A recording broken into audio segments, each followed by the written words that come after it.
Hi everyone, welcome to Brain and AI Research Group. My name is Purvi and I'm there to help you out with all the questions you have related to your psychology as a career, or maybe related to neuropsychology or related to neuroscience. Whatever doubts you have, we are there to help you out. So the today's topic that we'll be focusing upon is whether to pursue your career in psychology from India or from abroad. Especially this video, especially for the students who have just completed their class 12 and they are planning to select a university next year. They are planning to give the appropriate entrance exam, participate in the admission process for their bachelor's and everything.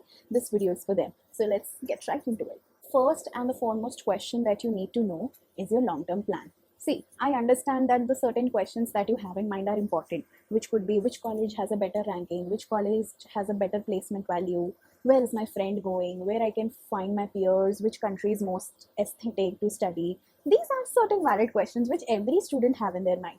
That's fair, but let's get into the important parts now. See, where you are planning to see yourself in future is the main question, which is, are you planning to stay in India? I mean, are you planning to settle in India, or are you planning to settle abroad? Because ultimately whatever your answer would be to this question, that will decide whether you want to do your studies in India or in abroad, specifically for psychology subject. Because the culture you stay in, the work experience you get is entirely different in both the categories. Because the work culture, the family circumstances, the family dynamics have in India are totally different from what you see outside in other cultures and in other countries as well. So the first and foremost question that you need to answer is whether you see yourself being settled in India in future, or do you see yourself settled abroad.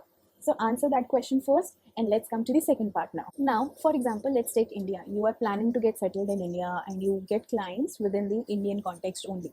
Now, you cannot study an individual person on all alone, because within Indian context you'll see there is very inclusive culture. The grandparents, the parents, the spouse, the siblings, the external relatives have a very strong influence over an individual. So what kind of identity crisis a person might be having, what kind of decision making issues a person might be having, what kind of stressors or anxiety related issues a person might be having are deeply rooted within their environment around them, and how strong hold other people have on them. So that is one important thing you need to know. Whereas if you compare this with a person who is living abroad, who is living in some other country, possibly in America, the people are very much distant perhaps. They have very healthy boundaries within themselves. Once a child is above 18, the child is considered to be extremely independent in terms to, I mean, the financial stability, you can say, in terms of taking their own decisions. Whereas if you compare this with India, students or the kids are still pampered until unless they get married, and even after they get married in India, parents or the other family members still have a hold on their decision making. So that's a small difference which you can see here. So the type of clients you get, the type of therapies or the consulting you might have to do is very different in Indian context, which you might not have to face in abroad. So whatever you study here in India might not be applicable outside ultimately. Now, similarly, if you take an example of the corporate culture, if you're planning to study the industrial psychology or human resource management or organizational psychology, you'll see there is again so much difference in how Indian context or Indian corporate companies function, or how the companies outside India in other countries function. In India, just a short example, let's take it. Usually, in most of the jobs, you get 1.5 or maybe zero point 0.5 unpaid leave a month. Other than that, if you take the leaves, your salary gets deducted, because there is a possibility that if they get unlimited holidays, people might exploit it, or if people do not take the holidays, the manager might exploit them. So that is very common cynicism thing observed, or very unhealthy work life balance boundaries. I mean, there is no absolutely good work life balance observed here. And if you compare it with the other countries where the work life balance is very much prioritized along with the mental health, that's a different thing totally.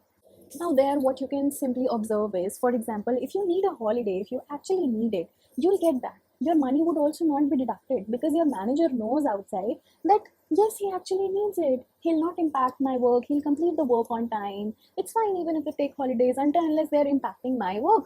I'm happy to give them holidays. Okay, so the manager is not poking you so much. There is healthy work-life balance from the manager's end.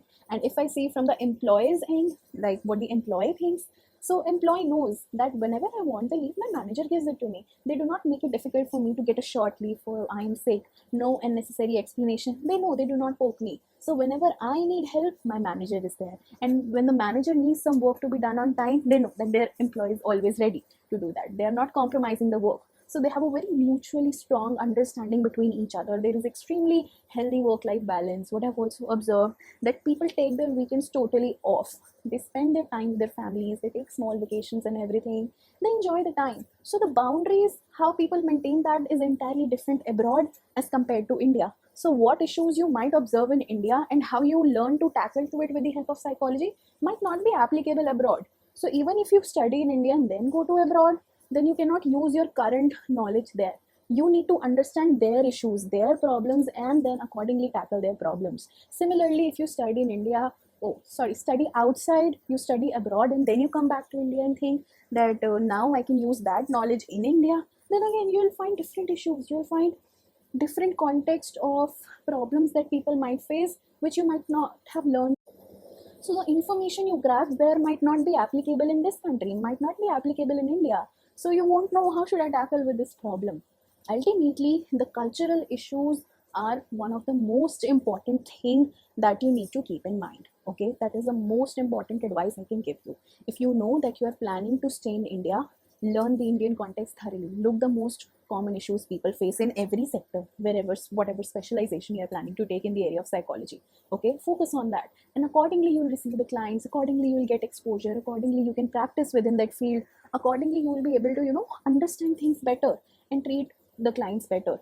Whereas when it comes to abroad, similarly, if you know that you are eventually, if you want to go outside, if you want to eventually settle abroad, go outside, learn their culture, learn how the people interact with each other, how they maintain their boundaries, what kind of different issues they might face. There is a possibility they might face a lot of loneliness, sorry, because they are not interacting with people much. They sometimes live alone, they prioritize the nuclear families, they are not much interacting with others. So this is just an example, this is my personal opinion, and from my experience I can give you this very strong suggestion that yes, culture plays a very important role when you are selecting in the area of psychology, like which college to choose. And definitely, if I'm planning to settle outside, I'll look for a college outside only so that I can understand their culture better. Whereas if I'm planning to stay in India, I'll accordingly study here so that I can understand this culture little better. I hope I was able to answer your query. I hope you get to make a better decision regarding whether to begin with your college journey or your bachelor's journey in India or abroad. And hopefully you got to learn something with me. Thank you for joining, everyone. Stay tuned for more videos. Like, share, and subscribe with your friends as well. Thank you so much.